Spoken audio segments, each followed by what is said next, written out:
Hello everyone and welcome back to Warwick Road. A little bit of a later update, some trains running. But before I start, I just wanted to say a big thank you to everybody that's subscribed. Welcome to the channel. Thank you for the really positive and nice comments that you've sent me. Really appreciated.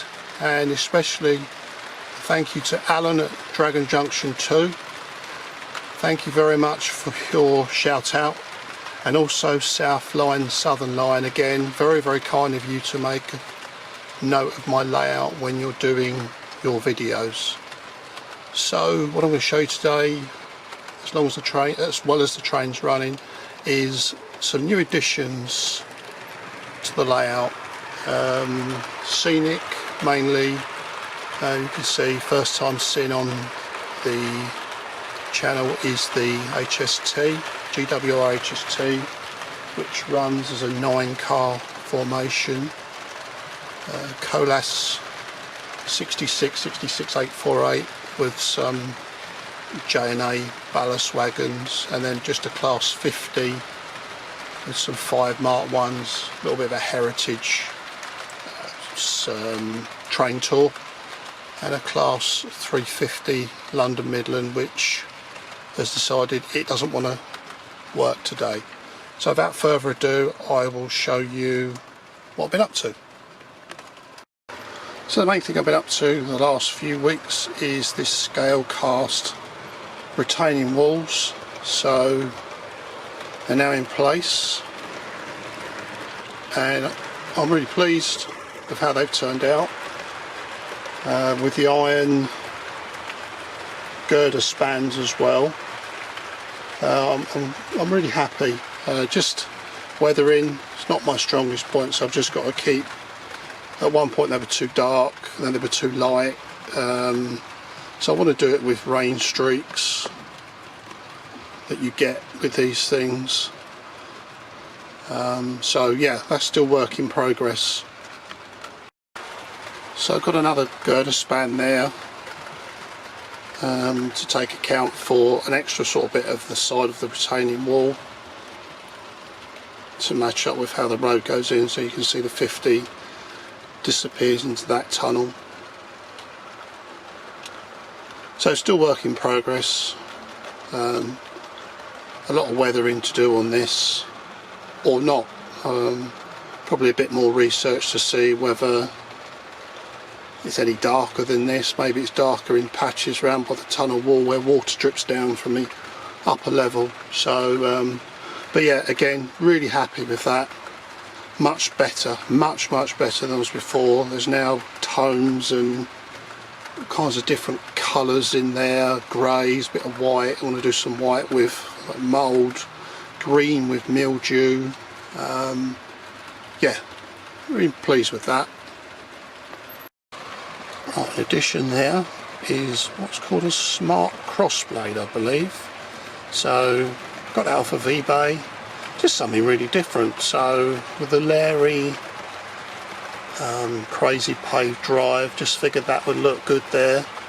Guy's just washed his pride and joys posing mobile and left it out on the drive for everybody that goes past to see.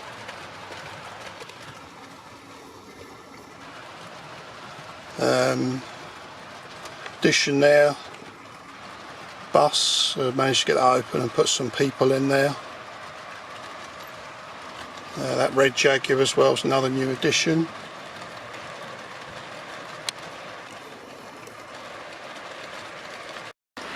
So picked this up off of eBay, a company called Shed Ring Models. I think they're basically a tiny models from Hong Kong, and they do the decals and everything, so I thought that was quite nice. Argos, so that's a typical site in your high street. So I've got some lights in the Jaguar Land Rover dealership. The only thing I've noticed now is that the entrance of the doorway above it, I've got some light bleed, so I'm going to have to put a bit of black card across the top there to stop that. I don't know how well that shows, but you can see a couple of people there sitting at a desk doing a deal. and then on the other side, person being shown round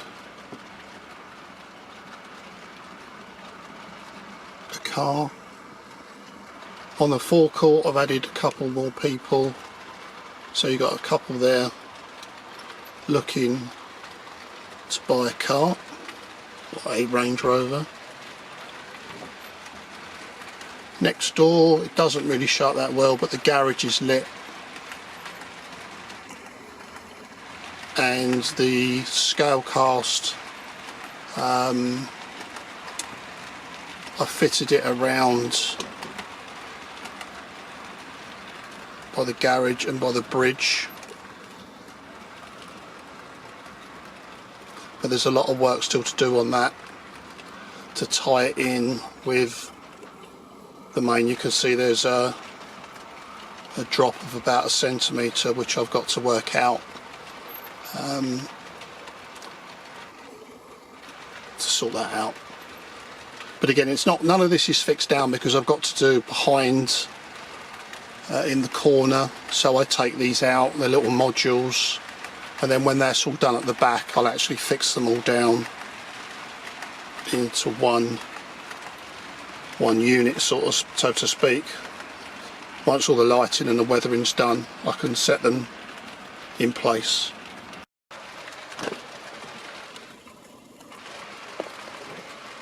High Street, picked out a guy who's riding to work on his prized Ducati. Another eBay, I think that's 3D printed corner, it's called. CCTV camera, and I don't know if you could see on top of the lich gate, well that'll show up because they're quite small, I've got a pigeon. So I've got some 3D printed pigeons, because again, in your high street, there's one there on top of the pub roof. They're everywhere, so I just thought that would be something good to show. Modelled inside the UPS van, got some boxes from Scale Model Scenery. It had just seats in there. I think it was a minibus that had just been converted. Again, this is a shed ring model, so I put some boxes in there just to make it look like the UPS employee there is parking up and running and dropping something off in the pub. So again, in the high street, a lot more people, just to give it that feel that it is a busy high street.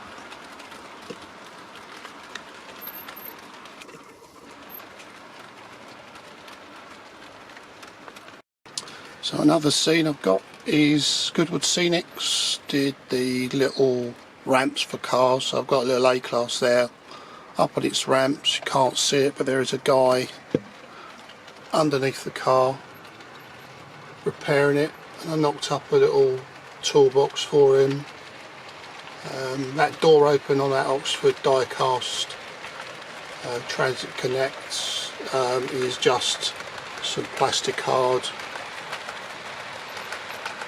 with the door, made the door to look ajar. I didn't want to cut into a model and ruin it, cutting out the back of it, so I just made something to look like the door's partially open. But again, just something different.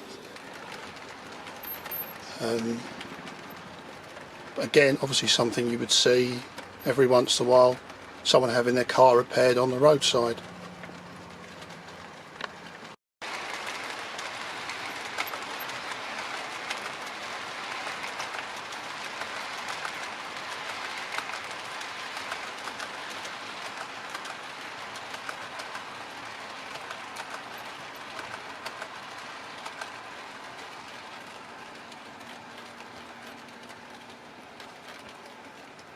About to come into shot is my birthday present for my wife, 66 Hattons 66746, the Royal Scotsman.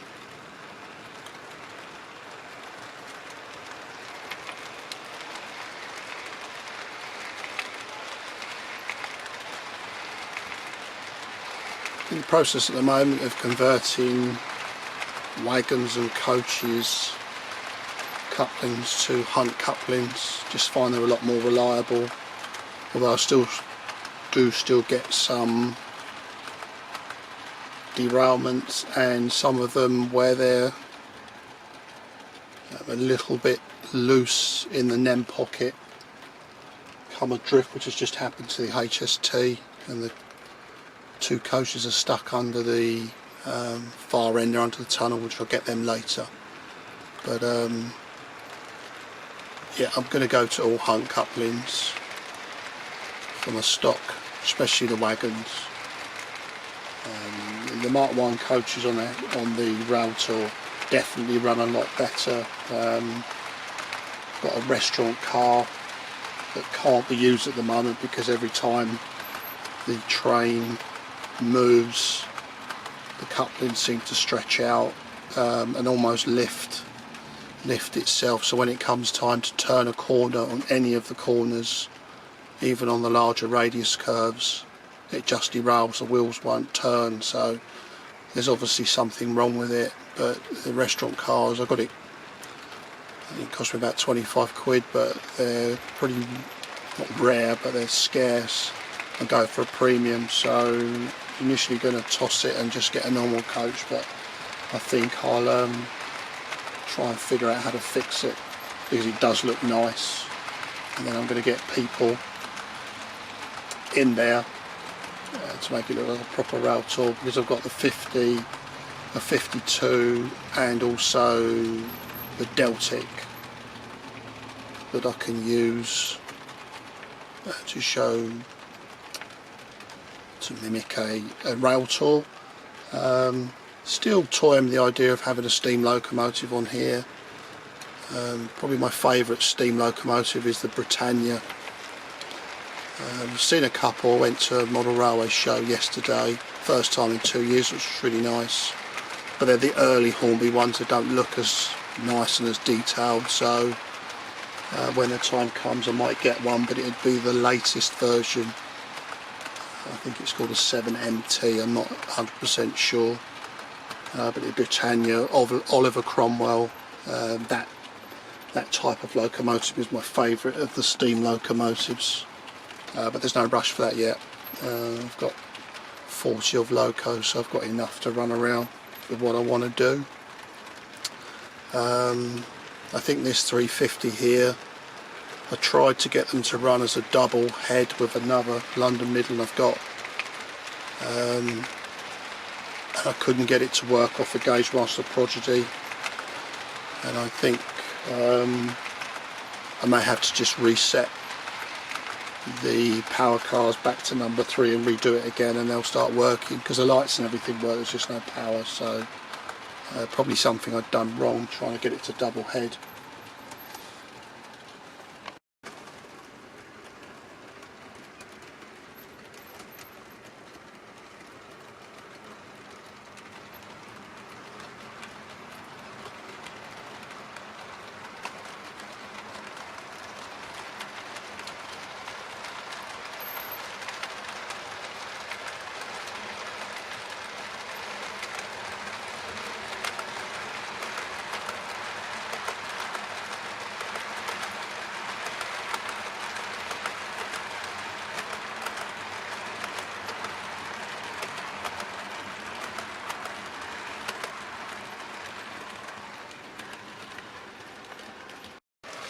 So another new addition at the back there, you can see, is a scale model scenery, low relief factory or warehouse. So I've done it like that, and I've got 2 more, so I'm going to add a line of them, because as I take you to the left, you'll see there's a huge expanse that I don't want to fill with all buildings. But obviously I've got to fill something there. I've got to put something in the gap. So as I move around to the left, you'll see what I'm on about. So the foreground is my container yard. So that hut there with the barriers is a shed ring models kit. So there's a guy in there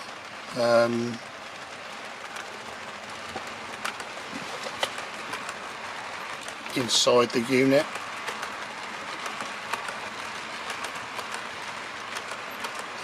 Fence in there is another kit off of eBay. Comes with a huge great mesh that I'd sort of, because it was so bright and silver, dumbed it down a bit with some grey primer, but again that just needs finishing off.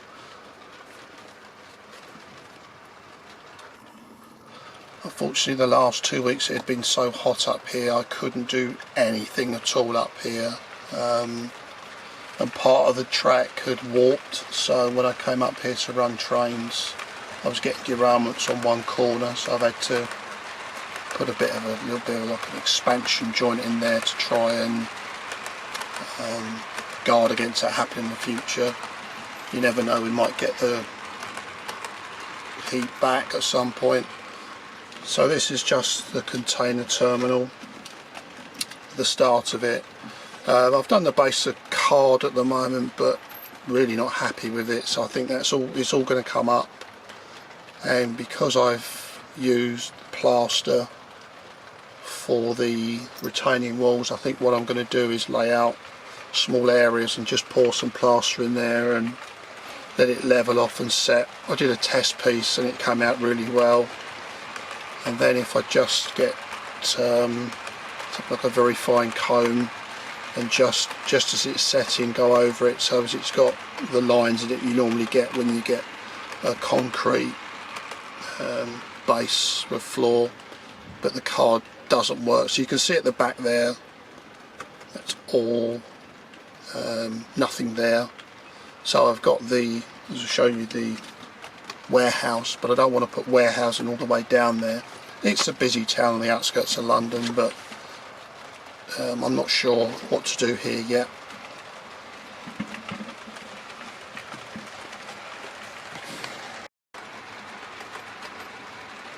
So as you can see where that crane is, all that area is still to be, that's all going to be plastered for the hard standing, and I've got a load of containers to put there. I've got a fence to go between the container depot and the running lines. Looking at the internet, I'd seen that there was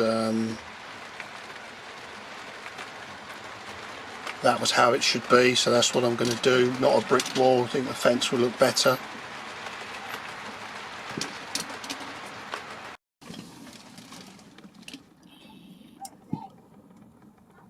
So that's the view back up to the main part of the layout, and from where the containers are all the way down past to the left is the extension.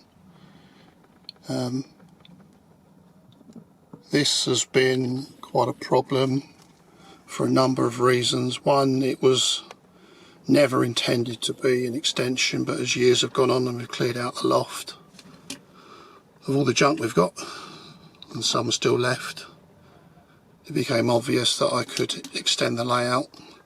You can see that mark there. About 3 years ago all of this had to be replaced because the roof had leaked over a period of years. I hadn't realised. One winter, didn't come up here at all, just wasn't in the mood, too cold, and I had the old felt and roof tiles, but because the tiles had cracked, water was coming in, it was always bitterly cold up here, really damp. In those days I'd use some old steel track for some sidings, and every time we came up here they were rusted. I couldn't figure out why. Came up here one day, put my hand on something sopping wet, and I had all scenery down here, Metcalf and scale scenes kits. I'd spent a lot of time, so those two back rails there were covered, and I had a huge great back scene with a tram line, shops, everything, traffic, and then there was a big motorway bypass bridge and everything. And what I hadn't realised is that the rain had come in and it was sopping it all up, so literally I had to rip it out. Had some money put aside to actually get the roof properly insulated and everything, but I had to have the roof replaced, which took all that money away, so that's why it looks a bit second hand at the moment, and it's just going to be a case of it will have to do now. I don't have the money to get it refurbed, but I think what I shall do is get the foil to put across it to better proof it for this coming winter. But this station here is a scale scenes kit that I've kind of bashed about, and it has been covered in matte varnish just to protect it. It's been here about a year, so this winter, because the roof had been done with this new membrane, I've had no damp issues at all, and I've had no warping of any of the card kits, which I'm really happy about. So again, above the platform, I've got to figure out what I'm going to put behind the station. Behind the bridge is going to be like a scenic break, so I've got some buildings to put up there, because obviously everything to the left with all the junk I've got here I can't see round. So and again, I don't want to be ballasting a huge amount of track that I'm actually can't see from where I'm operating the trains from, and it's just a big loop. So these two lines here, they go round the loop and come back on the other side. So yeah, so behind this footbridge here is raised, so I've got the station already built and the baseboard built, so it's at an angle again, just something different. And then above that I've got a plan to do some scenic work. So as you can see, it just goes round. So yeah, you can get, so this enables me, because initially it was just here, it finished as a terminus, which was great until obviously the rain and the bad weather ruined it. But it was no good for my intermodal freight trains, anything like that, because they wouldn't come down this part of the layout. And I like to run quite long intermodal trains, just think it looks good. And on the main part of the layout it just didn't work, just too long, so a nice run around for them. So that's the extension. Pretty second hand at the moment because, like I say, it's work in progress, and for a point I actually wasn't even sure I was going to do it. I was going to rip it all up and just leave it as the original part, but now I've got the trains running through here. Once I get the 350s double heading, I've got the 9-car HST. It looks good when they're all running, and it's nice to have the trains disappear out of sight for about 90 seconds and then come back onto the layout. So yeah, I'm happy with that. So I'm going to wrap it up here because I think this has probably gone on longer than I intended. But I'd like to thank everybody that's subscribed, as I said before. Keep the comments coming, really enjoy reading them. I'll reply to everybody. And I'd just like to thank you for your interest. And I look forward to sharing a new video with you soon. Everybody stay safe, take care. Happy modelling, and I'll see you soon. Thank you. Bye bye.